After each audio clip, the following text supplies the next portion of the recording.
slow dance of turning leaves and crescendos in a trillion trees of flame.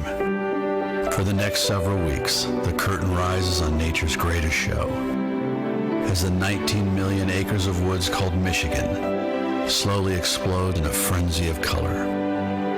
The show plays along every stretch of highway and coastline, in every city and town. Admission is free, and great seats are available everywhere. We can go to the movies this weekend, we can stay home and watch TV, or we can get up, get out, and go see something we'll remember for the rest of our lives. An entire state in its annual blaze of glory. This show is appropriate for all ages. This show is pure Michigan. Your trip begins at michigan.org. I confess, I'm a homer. There's no place in the world like Michigan. I've been lucky enough to go to just about all 50 states. I've been to several countries outside of North America, and every time I come home, I'm delighted again. My favorite place in Michigan, of course, is the Tinky-Leonard Peninsula. It's like no place in the world. But we look at the palm of the hand where we have the abundant farmland and the things that the bounty of our harvest in this state is incredible. But as we've talked about throughout the day, the people of this state are incredible. The opportunities to be surrounded by this freshwater sea, to have Midwestern values, they're named after us. Everyone tries to emulate the Michigan accent.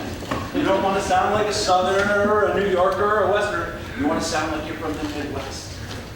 We have something special here. We nurture innovation, we nurture ideas, we nurture art.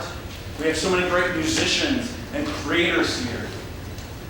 In the visual arts, we're surrounded by all these great colors, and it works into our art. One of my favorite local artists is Sway Crush here today on Twitter, Sway Crush on Twitter. Constantinos, I can never get his name right. An amazing painter. He does the new abstract way called modern contemporary art. He just love what he does with color.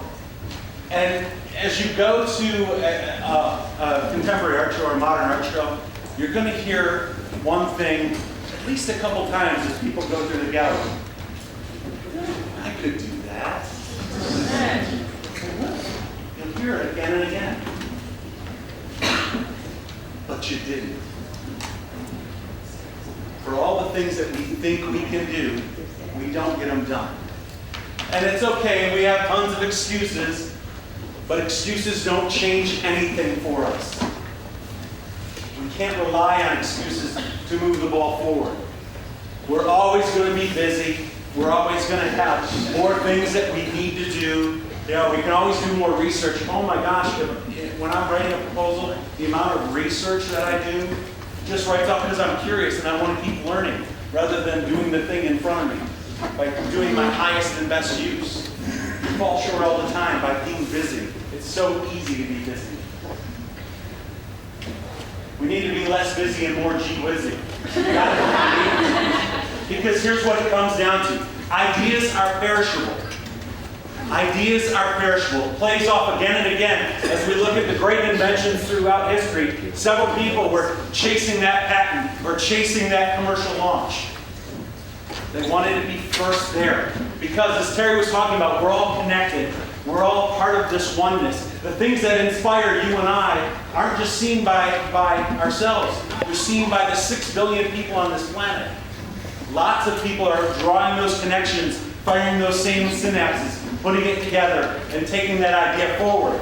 If you don't launch your idea, either its place and time is gone, or someone else beats you to the punch.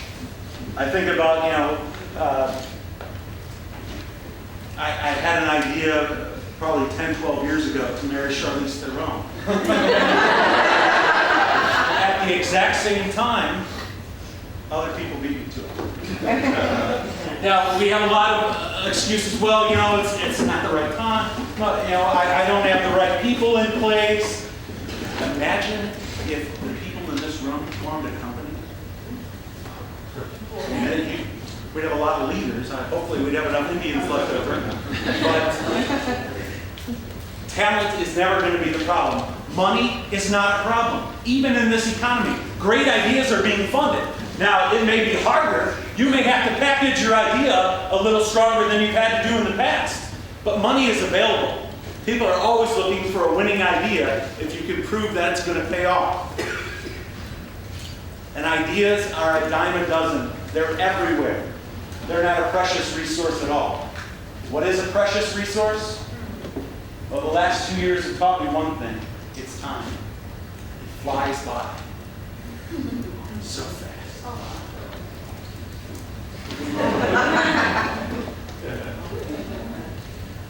And if you're a parent, this is a really easy concept to get. And we just try and soak up all the time we're with our kids. But as professionals, time is precious too. When your day starts, whether it starts at 4 a.m. or at 10 a.m., that day is on the clock. You never get that day back. And yet, how many of us are really treating it as the one truly unreplaceable, precious asset that it is? We need to look at every day, every minute, and be looking at our highest and best use. We don't have intellectual gaps. We know the things we're supposed to be doing, but we have behavior gaps. We know we shouldn't be, eating bacon all the time. We know we shouldn't just be updating our status, but that's easy and it's fun. We should do more research, but we get caught up in it and we go down the rabbit hole that is hypertext.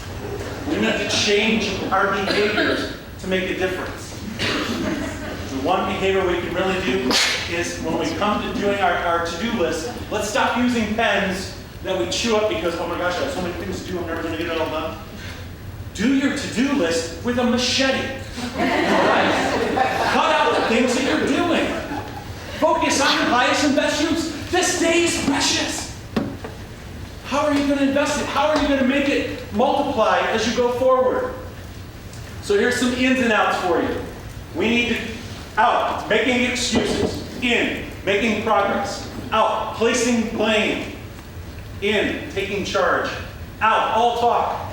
In, taking decisive action. Moving forward. Moving the ball forward every day. Every down. Something the Lions have been trying to do for 40 years. We need to make forward progress. There's no punting in life. Out, procrastination. In, doing it now. You need to quit waiting for approval. Approval's not coming. Gosh, we always talk about the case study on Twitter about Comcast Cares. If Frank would have gone to ask for permission on that, he would have had to tell them what Twitter was. He would have never gotten to the point where I can help your customers. You need to just do it. And you worry about the forms you'll need to fill out later. Out, management. In, lead, and manage. We all have to do two jobs. We can't just say, oh, I'm in leadership. We have to do the work as well.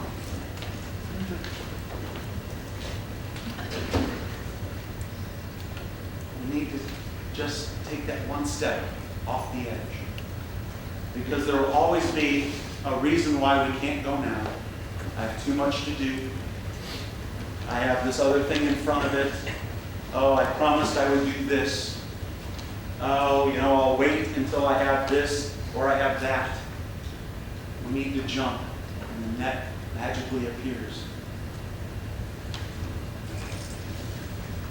Going back to where we started, Michigan.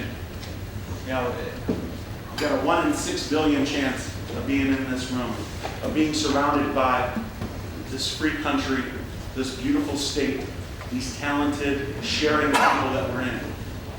I'm not a religious man, but if you look at any of the great traditions, they all talk about us being created in God's image. And if you're not living up to your potential, that's blasphemy. In all of us is the ability, that creative spark, to create, to give life. The world is waiting for us. The state is waiting for us. Our families are waiting for us. It's up to us to do it now. I appreciate your time. Appreciate you coming to TEDx today.